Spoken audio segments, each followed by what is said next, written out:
कुछ इस प्रकार की कंपनीज बाजार में होती है। जब भी बाजार में तेजी आती है तो पूरा बाजार उनके पीछे लग जाता है, क्योंकि यहाँ पर ये बाजार के अंदर कैपिटल एप्रिसिएशन काफ़ी ज़्यादा देती हैं, रिटर्न्स काफ़ी ज़्यादा देती हैं और इनके मार्केट शेयर भी अपने रिस्पेक्टेड इंडस्ट्री के अंदर सबसे हाई होते हैं। तो आज की वीडियो में मैं इसी प्रकार की कुछ कंपनीज के एग्जाम्पल्स आपके सामने हाईलाइट करूंगा, जिन्हें स्टडी करने का सबसे बेस्ट समय है अभी के समय में, और 90% निवेशकों का ध्यान इन कंपनीज पर फिलहाल नहीं है। तो यहाँ पर इन कंपनीज की डिटेल्स आपको पूरी इस वीडियो में जानने को मिलेगी और साथ ही साथ मैं ये भी बताऊंगा कि आपको किन पॉइंट्स का ध्यान रखकर इन कंपनीज को फाइंड आउट करना है। तो चलिए, सबसे पहली कंपनी है इंडस्ट्री की सबसे अव्वल सबसे दिग्गज सफारी इंडस्ट्रीज लिमिटेड, जो कि लगभग 1974 में एस्टेब्लिश्ड हुई थी। एक और ब्रांड है वीआईपी इंडस्ट्रीज। तो ये दोनों की जो मार्केट शेयर है लगभग टक्कर चलती है, लेकिन आज के समय में मार्केट कैपिटलाइजेशन के आधार पर सफारी इंडस्ट्रीज वीआईपी इंडस्ट्रीज को पीछे छोड़ चुकी है। तो यहाँ पर आज के समय में अच्छी करेक्शन में है। तो क्या करती है कंपनी? मैन्युफैक्चरिंग करती है, ट्रेडिंग करती है लगेज की एंड लगेज एसेसरीज की। इसी के साथ यहाँ पर कंपनी हार्ड लगेज बनाती है, सॉफ्ट लगेज बनाती है, बैकपैक्स तैयार करती है, जिसके अंदर लैपटॉप बैकपैक्स हुए, स्कूल बैकपैक्स हुए, offices, colleges, overnight, adventure, formal, 7 inches laptop bag, screeners, ये सारी चीज़ें बेसिकली कंपनी बनाती है और इसके अंदर सबसे हाईएस्ट मार्केट शेयर होल्ड करती है। यहाँ पर मैन्युफैक्चरिंग फैसिलिटीज़ की बात की जाए तो हलोल गुजरात के अंदर इनकी मैन्युफैक्चरिंग फैसिलिटीज़ है। डिस्ट्रीब्यूशन पैन इंडिया में आपको देखने को मिल जाएगा। यहाँ पर सफारी मैन्युफैक्चरिंग की डिफरेंट सब्सिडरीज हैं, डिफरेंट ब्रांड्स हैं इनके अंडर, जो कि मार्केट में काफ़ी पॉपुलर है। हार्ड लगेज की बात की जाए तो इन हाउस ये मैन्युफैक्चर करते हैं हलोल प्लांट में, और सॉफ्ट लगेज की बात की जाए तो उसको प्राइमरली ये जो है इंपोर्ट करते हैं दूसरे देशों से और यहाँ उसको कॉस्ट बढ़ा करके बेच देते हैं। तो यहाँ पर एक्विजिशन की बात की जाए, genius leather craft private limited को इन्होंने एक्वायर किया था अपने पोर्टफोलियो में, जिससे जीनियस लेदर क्राफ्ट ब्रांड इनके पोर्टफोलियो में ऐड हो गया। प्रमोटर स्टेक की बात की जाए तो लगभग 2023 से ये एज इट इज स्टेबल बैठा है एंड इसी के साथ कंपनी की मार्केट कैपिटलाइजेशन आज के समय में 12,000 करोड़ को पार कर चुके हैं। इसी के साथ कंपनी हाई आरओसी जनरेट करती है, high return on equity generate करती है। प्राइस टू अर्निंग रेशियो आज के समय में अच्छी करेक्शन में आपको देखने को मिल जाएगा। शेयर होल्डिंग पैटर्न की बात अगर की जाए तो डोमेस्टिक इन्वेस्टर्स बड़ी तेजी से अपनी हिस्सेदारी बढ़ा रहे हैं। इसी के साथ फॉरेन इन्वेस्टर्स भी बड़ी तेजी से अपनी हिस्सेदारी बढ़ा रहे हैं। कंपनी के फ्यूचर आउटलुक की बात की जाए तो यहाँ पर कंपनी अपने प्रोडक्ट पोर्टफोलियो को लगातार बढ़ा रही है और आगे भी बढ़ाते रहना चाहती है और यहाँ पर अपनी मैन्युफैक्चरिंग कैपेबिलिटीज़ को भी एक्सपांड करने में फोकस रख रही है। इसी के साथ मार्केट पोजीशन मैंने आपको पहले ही बता दी, कंपनी मार्केट में एक लीडरशिप पोजीशन होल्ड करती है आज के समय में लगेज और एसेसरीज सेगमेंट के अंदर। अब इसी के साथ यहाँ पर अगर आप देखेंगे तो कंपनी की जो सेल्स ग्रोथ है पिछले 10 सालों की बड़ी ही कॉन्टिन्यूस है।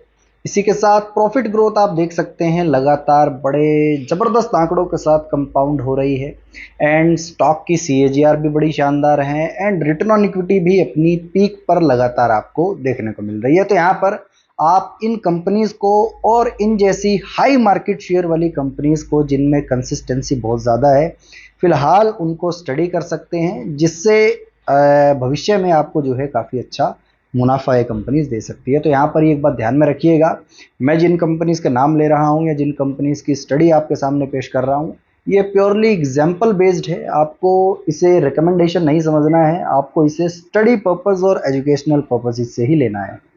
अब इसी के साथ इसी प्रकार की एक दूसरी कंपनी का उदाहरण आप ले सकते हैं जिसमें केपीआईटी टेक्नोलॉजीज आती है। ये भी अपने सेक्टर में बहुत अच्छा कर रही है और लगातार अपने मार्केट शेयर को बढ़ाते हुए अपनी ओवरऑल मार्केट कैपिटलाइजेशन को भी लगातार बढ़ा रही है और कंपाउंडिंग का बड़ा अच्छा फायदा दे रही है। कंपनी फाउंडेड हुई थी 1990 में, यहाँ पर रवि पंडित और किशोर पाटिल के द्वारा। पुणे महाराष्ट्र में इसका हेडक्वार्टर है, पब्लिकली लिस्टेड कंपनी है। ऑटोमोटिव इंजीनियरिंग और इससे रिलेटेड एम्बेडेड सॉफ्टवेयर से रिलेटेड ये कामकाज करती है। डेवलपमेंट सेंटर्स हैं इसके इंडिया में, यूरोप में, यूएसए में, जापान में और चाइना में।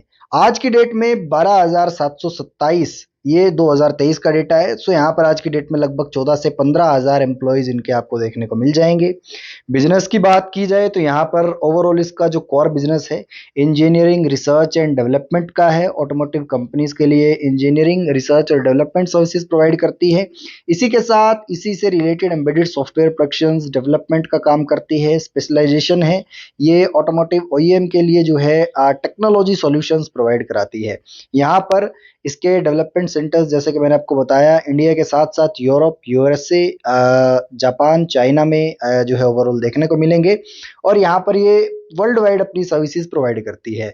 यहाँ पर कंपनी का फोकस है सॉफ्टवेयर डेवलपमेंट पर और इंजीनियरिंग सर्विसेज पर। इसी के साथ कंपनी लगातार एक्विजिशन भी करती है। 2002 में कंपनी जो है कमिंस इन्फोटेक के साथ मर्ज हुई थी और बिकम यहाँ पर जो है केपीआईटी कमिंस इन्फो सिस्टम्स बन गई थी। 2013 में इसे रिनेम किया गया और केपीआईटी टेक्नोलॉजीज जो है इसका नाम रख दिया गया क्योंकि कमिंस इंडिया ने अपना स्टेक रिड्यूस कर लिया था। 2018-19 में ये बिरला सॉफ्ट के साथ मर्ज हो गई और अब यहाँ पर जो है उसी से रिलेटेड अपनी सर्विसेज प्रोवाइड कर रही है। पर कंपनी की कुछ ऐसी सर्विसेज भी हैं जिसमें कंपनी जो है पेटेंट्स रखती है। सो यहाँ पर कंपनी ने 58 पेटेंट्स फाइल कर रखे हैं और बहुत सारी पेटेंट्स फिलहाल कंपनी के पास हैं।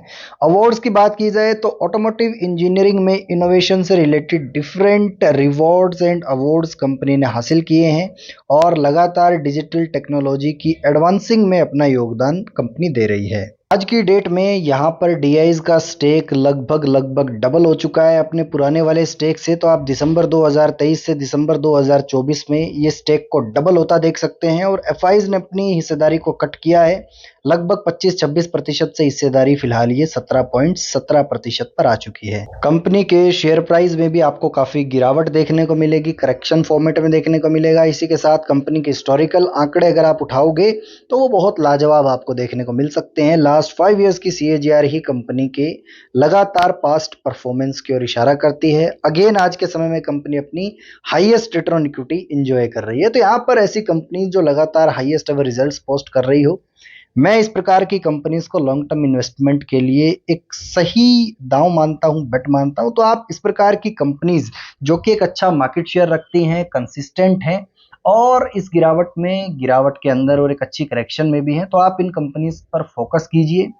ऐसी कंपनीज को स्टडी कीजिए जो कि लगातार फर्स्ट नंबर, सेकंड नंबर या नंबर थर्ड पर या टॉप 3 to 4 प्लेयर्स के अंदर आती हो, अच्छा मार्केट शेयर रखती हो। ये कंपनीज आपको अच्छे रिटर्न्स फ्यूचर में बना करके दे सकती हैं। तो आपका इन कंपनीज के बारे में क्या ख्याल है, क्या विचार है, कमेंट बॉक्स में अपनी राय देना मत भूलना।